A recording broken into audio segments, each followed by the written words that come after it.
என்னோட ப்ரிப்பரேஷன் என்னென்னா, நான் சிக்கன் கிரேவி பண்ண போகிறேன். அதுக்கு ஃபஸ்ட்டு நான் 1 கிலோ சிக்கனை வாங்கி நல்லா க்ளீன் பண்ணி வச்சுருக்கிறேன். கொஞ்சோண்டு சின்ன வெங்காயம் கருவேப்பிலை எடுத்து வச்சுருக்கேன். கொஞ்சோண்டு இஞ்சி பூண்டு பேஸ்ட் எடுத்து வச்சுருக்கிறேன். தயிர் கொஞ்சம் எடுத்து வச்சுருக்கிறேன்.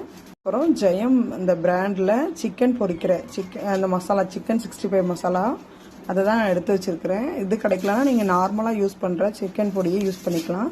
ஃபஸ்ட்டு இந்த பொடி 2 பேக்கெட் எடுத்துருக்கிறேன் 1 கிலோவுக்கு. இதை நம்ம சிக்கனுக்குள்ளே போட்டு நல்லா மிக்ஸ் பண்ணிக்கலாம். இந்த இஞ்சி பூண்டு பேஸ்ட்டு, தயிர், அப்புறம் சின்ன வெங்காயம் எல்லாத்தையும் போட்டு நம்ம மிக்ஸ் பண்ணிக்கலாம். சிக்கனுக்குள்ளே சிக்கன் பொடி போட்டாச்சு, இஞ்சி பூண்டு பேஸ்ட் போட்டாச்சு, சின்ன வெங்காயம் கருவேப்பிலை போட்டாச்சு, தயிர் போட்டாச்சு. இப்போ உப்பு சேர்த்துக்கலாம்.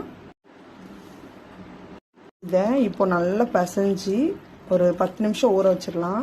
செஞ்சுருக்கேன். இது கூடவே கொஞ்சோண்டு நம்ம மஞ்சத்தூள் போட்டுக்கலாம். வத்தல் தூளும் கொஞ்சம் சேர்த்துக்கலாம்.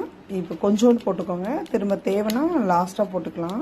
கூடவே கொஞ்சோண்டு ஆயில் ஊற்றிக்கலாம். ஆயில் ஊற்றிட்டு நம்ம ஒரு 10 நிமிஷம் ஊற வச்சிடலாம். இந்த ஊறுறதுக்குள்ளே நம்ம நான் வெங்காயம் கொஞ்சம் ஒரு 5 பல்லாரி வெங்காயம் தோல் உரிச்சு வச்சுருக்கேன். இதை நம்ம கட் பண்ணிட்டு வந்துடலாம். தாளிக்கிறதுக்கு 10 நிமிஷம் நல்லா ஊற வச்சுக்கலாம்.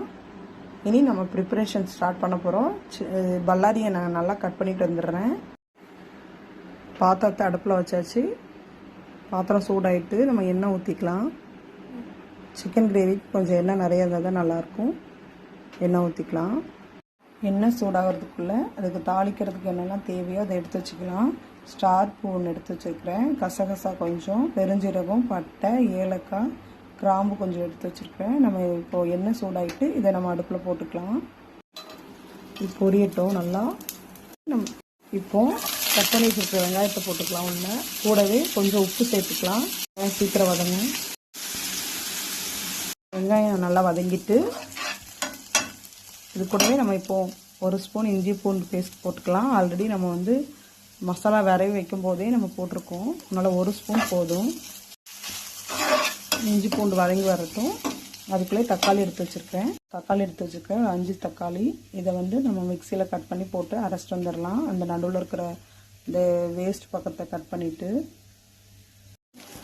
இஞ்சி பூண்டு நல்லா வதங்கிட்டு இனி நம்ம தக்காளி அரைச்சிட்டு வந்து அதை போட்டுக்கலாம். தக்காளியும் ஊற்றிட்டேன். தக்காளி நல்லா மையாக அரைக்கலை, கொஞ்சம் குறன்னு தான் அரைச்சிருக்கேன். பச்சை வாசனை போகிற அளவுக்கு நம்ம நல்லா கிண்டி விட்டுக்கலாம். தக்காளியோட பச்சை வாசனை போயிட்டு இனி நம்ம சிக்கனை உள்ளே போட்டுக்கலாம். நல்லா கிண்டி விடுங்க.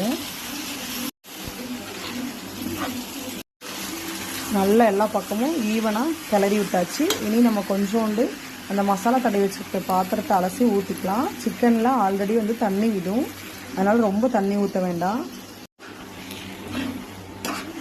வச்சு மூடிட்டு 10 நிமிஷத்துக்கு ஒரு தடவை எடுத்து நல்லா கிளறி விடுங்க. எண்ணெய் பிரிஞ்சு வரும்போது ஆஃப் பண்ணிட வேண்டியது தான். இப்போவே அழகாக அங்கேயும் பாருங்கள், நல்ல எண்ணெய் பிரிஞ்சு வந்திருக்கு. இன்னும் கொஞ்சம் நல்ல கிரேவியாக வரணும். தண்ணி வத்தட்டும். அதுக்கப்புறம் நம்ம ஆஃப் பண்ணிக்கலாம். இன்னும் ஒரு 10 மினிட்ஸ் ஆகும் ரெடியாக. சிக்கன் நல்லா ரெடி ஆகிட்டுருக்கு. இன்னும் 5 மினிட்ஸ் கழித்து மல்லி இலை போட்டு நம்ம ஆஃப் பண்ணிடலாம். லாஸ்ட்டாக மல்லித்தலை போட்டு ஆஃப் பண்ணிடலாம். எண்ணெய் பிரிஞ்சு கிரேவி பதத்துக்கு ஆஃப் பண்ணிடலாம்.